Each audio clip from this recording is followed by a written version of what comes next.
أعوذ بالله من الشيطان الرجيم. بسم الله الرحمن الرحيم. سورة النازعات مکی سورت تے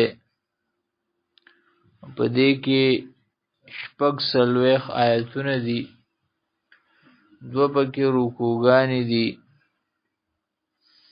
دا په ترتیب د مصحف کې یو کم اتیایم نمبر دی او په ترتیب د نزول کې یو اتیایم نمبر دی. ورستو د سورة النبأ نازل شوی دی. د دې سورت د مخکنی سورت سره ربط او تړون داسې دی چې په مخکې سورت کې هغه خلقو ته زورنه او زجرونه چې کم خلق د قیامت انکار کوي. نو اوس په دې سورت کې به د دغه خلقو د پاره د آخرت د عذاب د دنیا د عذاب یری په ذکر د واقع د فرعون سره چې څنګه په هغه باندې عذاب راغلی او په هغه داغه په آل.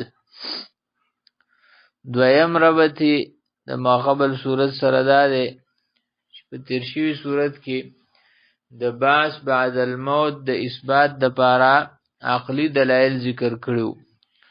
نو دلته به په دې صورت کې د دلایل سره سره شواهدم ذکر کوي داغه. په تیر شوي صورت کې د دوو قسمو خلقو د یو بل سره مقابله ذکر کړي و، یو طاغین او یو متقین.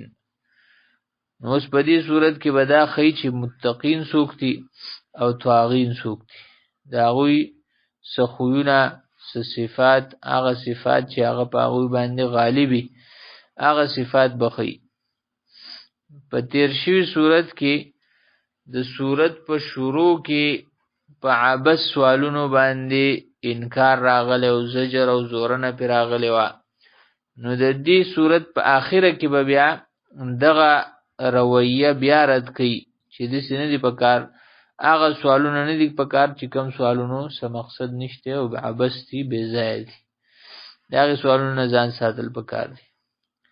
د دې صورت بنیادی مضمون هغه دا دی چې د قیامت اثبات وشي، د هغې باندې قسمونه دي او دغه شان د هغې دپاره شواهد دي.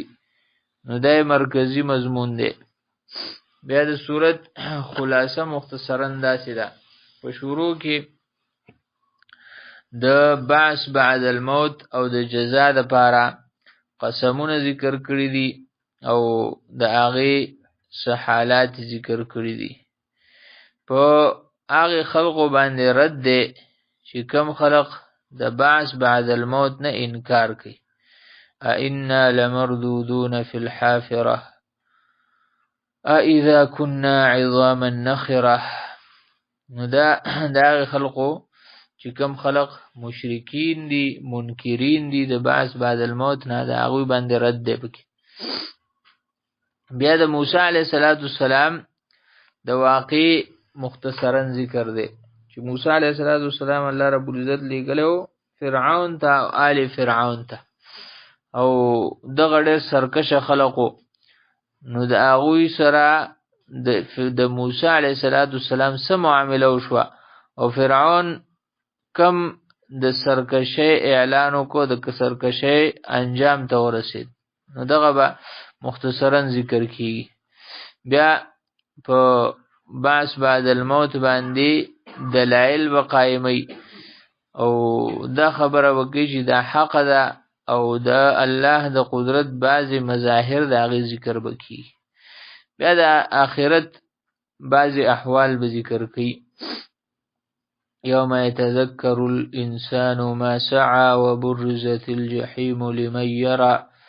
دې سره بیا به د هغې نه وروستو د متقیانو د ښکلي انجام ذکر کوي چې کم خلق هغه د خپل رب نه یریږي او نفس د خواهشاتو نه بچ کړي نو د هغوی دپاره بهترین انجام دی.